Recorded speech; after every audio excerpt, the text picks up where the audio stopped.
I'm Dr. Keon West of the Institute of Psychological Sciences at the University of Leeds, and I'm going to talk to you about whether or not schizophrenia is fairly represented in the media. So when you think of people with schizophrenia, what jumps to mind? Do you think of them as being nice to hang around or difficult to hang around? Do you think of them as being pleasant or unpleasant? Do you have specific ideas about whether or not someone with schizophrenia would be, let's say, dangerous or violent or unpredictable? And then I'd like to ask you, after you've thought about that, you've created an image of someone with schizophrenia in your mind, why do you think that? Where does this idea come from? Do you know many people with schizophrenia? Have you ever had an interaction with someone with schizophrenia who was then violent or dangerous or unpredictable? Or is it because of hearsay? Do you know people who know people with schizophrenia and tell you these stories? Do you have friends who work in mental health institutions or with mental health trusts? Or is it something else entirely? Have you got this idea from another source, like television, or print, or books, or movies? And this is a very important question, and we'll be examining both people's common perceptions of people with schizophrenia and where these perceptions come from, some of the things that influence these perceptions in the rest of the podcast. So if you think that people with schizophrenia are dangerous, then you're actually in keeping with most of the British population. Crisp and colleagues did a huge study that took place in the year 2000 with a follow-up 5 years later that was then published in the British Journal of Psychiatry that showed that most people in England, most people in Britain in fact, think of people with schizophrenia as being dangerous. An overwhelming 71.3% said that yes, they think someone with schizophrenia is dangerous, whereas only about 28.7% think that someone with schizophrenia is not dangerous. This is just one of the many stereotypes. The same group of researchers found a very similar pattern when they asked people if they thought people with schizophrenia were unpredictable. About 77.3% said yes, they thought they were unpredictable, and only 22.7% thought that they were not unpredictable. And then similarly, if you ask people, do you think people with schizophrenia are easy to talk to? Well, most said no. About 58.4% said no, we actually think they're quite difficult to talk to, and only 41.6% said that, yes, we do think someone with schizophrenia would be easy to talk to.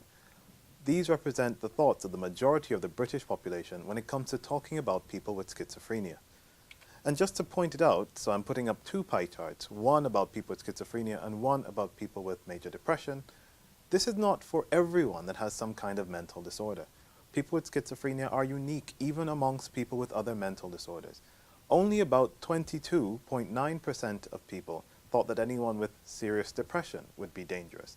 Compare that to 71.3% of people when they think about schizophrenia. The numbers are almost inverse. And you can see a similar pattern for things like eating disorders or panic attacks. These are not the same as schizophrenia. In fact, people with schizophrenia are generally regarded as the most dangerous and the most unpredictable. Second, in some cases, to people with alcohol or drug problems, but usually they're really high up there. And psychologists usually find corresponding levels of desired social distance from people with schizophrenia that go along with that as well, which means that people with schizophrenia suffer more prejudice than people with other mental health disorders. It's a very serious thing.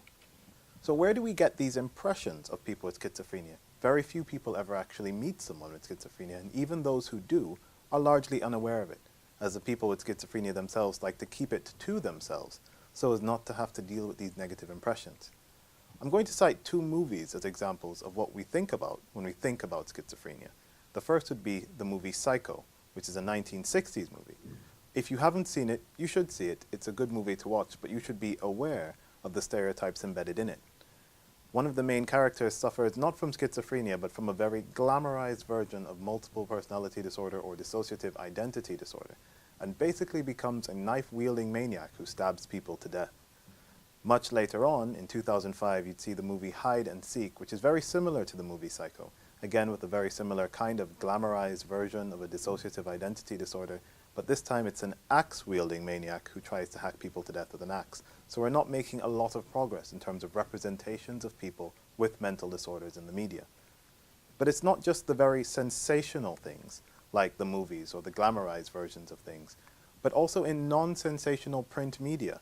Some colleagues who published in the Australian and New Zealand Journal of Psychiatry, for example, found that in very non-sensationalized print media, the stereotypes of people with mental illnesses, particularly people with schizophrenia, were reconfirmed. The idea that they were dangerous or that they were unpredictable kept coming out, even for those who weren't trying to be glamorous or sensational about it.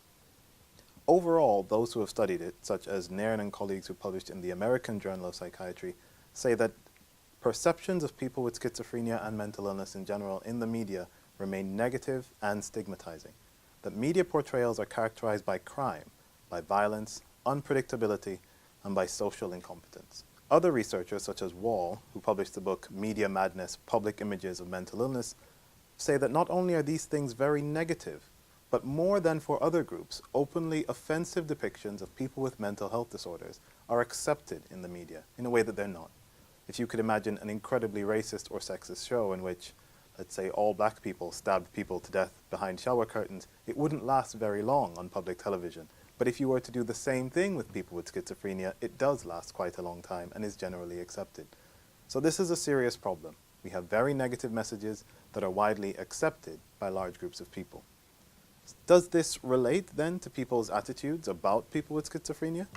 One study says yes. So Angermeyer and colleagues who published in the European Journal of Psychiatry, for example, they found that the more you watched television, the more negative your attitudes were toward people with schizophrenia, and the more distance you wanted between yourself and someone else with schizophrenia. This study shows that the negative perceptions of people with schizophrenia and other mental health disorders are not only embedded in the media, but that these messages come out and actually affect those people who absorb that media and make them, in turn, more negative toward people with mental health disorders. So we've talked a lot about what some people think, and we've talked a lot about why the media helps people think that kind of thing, but we haven't actually spoken about what schizophrenia really is. You'd be surprised at how many people don't know. Schizophrenia is not, as many people think, a version of dissociative identity disorder, in which you have one version of you and another version of you, kind of a Jekyll and Hyde, and then the Hyde version comes out every now and then and does terrible things while the Jekyll version is unaware of it. Schizophrenia is something else entirely. That is dissociative identity disorder. Actually, it's not. It's a very glamorized version of dissociative identity disorder. Schizophrenia is something else entirely. Schizophrenia is a mental disorder characterized by disintegration of thought processes and emotional responsiveness. And what that manifests as, for most people, is auditory or visual hallucinations, paranoid or bizarre delusions, disorganized speech or thinking, and kind of emotional oddness and some level of social dysfunction. I'm not going to play it down. Schizophrenia is nothing to laugh at. It's a very serious mental disorder, and it can be very debilitating if you have it. But we should be aware that it's not what we think it is if we watch the movies or if we read books about it by people who aren't writing in a scientific or serious way. It has nothing to do with shifting identities, but it does have to do with some disorganized brain function. We also have to ask, if we're going to talk about what schizophrenia really is, it's worth talking about what people with schizophrenia actually do. And I'll be upfront at this point and say the majority of people with schizophrenia do what you do. They wake up, they see their families, they make breakfast, they go to work, they eat lunch, they come home, that kind of thing. But there are some people, and I know the question does come up, is there any relationship between violence and schizophrenia? And the answer is a very tentative and careful yes. And I'll explain why it's a tentative and careful yes. If you were to ask the question, do most violent offenders have schizophrenia? The answer would be no. This is easy to test. Teplin and colleagues in 1990, for example, and many other people who followed up, they tested whether or not people in jails who have committed violent crimes have schizophrenia or not. And they found that the overwhelming majority of people who have committed these violent offenses, so much as 97.3% of them, did not have schizophrenia. A very small percentage, only 2.7%, did have schizophrenia. So no, you can say that most people who commit violent offenses do not have schizophrenia. What if we flip the question? Because schizophrenia, as we know, isn't that common. What if we ask the other question? Are most people with schizophrenia violent offenders in any way? That same study in 1990 found no, that's simply not the case. If you follow a cohort of people who have schizophrenia and you see whether or not any of them do anything violent, I think they followed them for about a year and they checked not only people with schizophrenia but people with a large number of other disorders as well as people with no disorders at all, they found that 83% of the people with schizophrenia had done nothing violent at all after they were discharged, And this is actually lower than some of the rates of other mental disorders, and actually in some cases even lower than the normal population. Now, we're not going to say that this is because schizophrenia helps or it reduces the incidence of violence. We don't argue that at all. But it does show that you can't simply expect that because someone has schizophrenia that they will do something violent. That is simply not the case. And if you look at it, in that particular study, only 17% of them had done anything that could have been interpreted as violent. So the question comes up, if most people who have schizophrenia don't do violent things, and most people who do violent things don't have schizophrenia, where does this stereotype come from? Why do people believe that there's an increased risk of violence with schizophrenia? Well, this is where we get back to that very gentle and tentative yes about whether or not there's a link between violence and schizophrenia. In order to understand that, we have to understand the difference between a relative risk and an absolute risk. A relative risk focuses on how much one behavior increases the risk versus another one, or how much one characteristic increases risk relative to another one. I could give you an example in which the absolute risk is very small, but the relative risk gets much higher if you think about one thing versus another thing. Imagine that it were true. This is not true. These are made-up statistics. But imagine that if you were to drive in a car, you had a risk of crashing and dying that was about 1 in 100 million. That's not a real statistic. And then imagine that if you were to take a flight in an airplane, you have a risk of crashing and dying that's about 1 in 1 million. Now that's not actually fair to represent it, because airplanes, I think, are statistically safer than cars, or at least you're less likely to crash. But imagine with me that you have 1 in 100 million chances of crashing if you're in a car, and 1 in 1 million if you're in an airplane. What this means is that you're 100 times more likely to crash if you're in an airplane. And that sounds very scary, because it's 1 in 1 million versus 1 in 100 million. But if you actually think of the absolute numbers, they're incredibly tiny, meaning that you could take airplanes every week from now until the day you die, and you probably will not die of an airplane crash. And it's understanding that difference between a relative risk and an absolute risk that helps us understand where the stereotype comes from, but also why it's incorrect in perceiving that most people with a particular mental disorder might be violent or dangerous. If we think of it specifically relating to what we're talking about now, the relative risk of violence and schizophrenia, Teplin and colleagues found that violent offenders were 3 times as likely to have schizophrenia as members of the outside population. So this sounds huge. It sounds like people with schizophrenia are 3 times more likely to be violent, and we should be very wary of them. But in truth, the numbers were very small. What this actually meant was that only 2.7% of the violent offenders had schizophrenia, and an even smaller number, which is 0.9% of the people who were not violent offenders, had schizophrenia. What that means is that if you're not a violent offender, every 1 in 100 is someone with schizophrenia. And if you are a violent offender, almost 3, more like 2.5 in 100 would be violent offenders.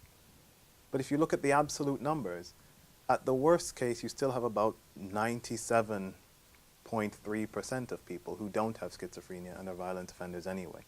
And that is where we lose the connection between the idea of violence and the idea of schizophrenia, by understanding the difference between relative and absolute risk. This is neatly summed up in a publication by Walsh in the British Journal of Psychiatry called Violence and Schizophrenia: Examining the Evidence. And in this publication, they go through a series of studies like Teplin and colleagues in 1990, where they examine cohorts and they see whether or not people who have schizophrenia then go on to do something violent, where they examine people who have done violent things and see whether or not they have schizophrenia. And in a number of studies, the same pattern emerges. Yes, there is a slight increase in the relative risk, but the absolute risk remains incredibly tiny. Walsh says it fairly explicitly. The risks of violence are small, and less focus on the relative risks and more focus on the absolute risks would reduce the stigma associated with schizophrenia. So what do we do now with that knowledge of the disjunction between the way people with schizophrenia behave and the way people treat them? A number of studies are trying to improve the attitudes toward people with schizophrenia. Angermeyer and Messenger in Germany, for example, test the effects of contact on attitudes toward people with schizophrenia and desired social distance from people with schizophrenia. They reliably find that having contact or having social interactions with people with schizophrenia tends to reduce the prejudice that people have against them. I myself, in some studies, have tested the effect of imagined contact on attitudes towards people with schizophrenia. So that's imagining a social interaction with someone with schizophrenia and seeing how that then affects your attitudes towards them. We found in a series of 4 studies that imagined contact can improve attitudes towards people with schizophrenia. There are other interventions, such as Time for Change, which is Britain's largest social intervention to change attitudes toward people with different mental health disorders. And they have generally used contact theory and variations on contact to see whether or not they can change attitudes towards people. But the work still remains to be done, because of all groups, people with mental health disorders and people with schizophrenia in particular are seen very negatively. And these negative images, as I said, remain acceptable. The best thing we can do at the moment is to be aware of the stereotypes that we have and where they're coming from, so that when we see them, we understand better why we're being influenced to believe the things we do, and that there is a disjunction between the representation and the reality. And with that, thank you very much. I'm Dr. Keon West of the Institute of Psychological Sciences at the University of Leeds, talking about whether or not schizophrenia is fairly represented in the media.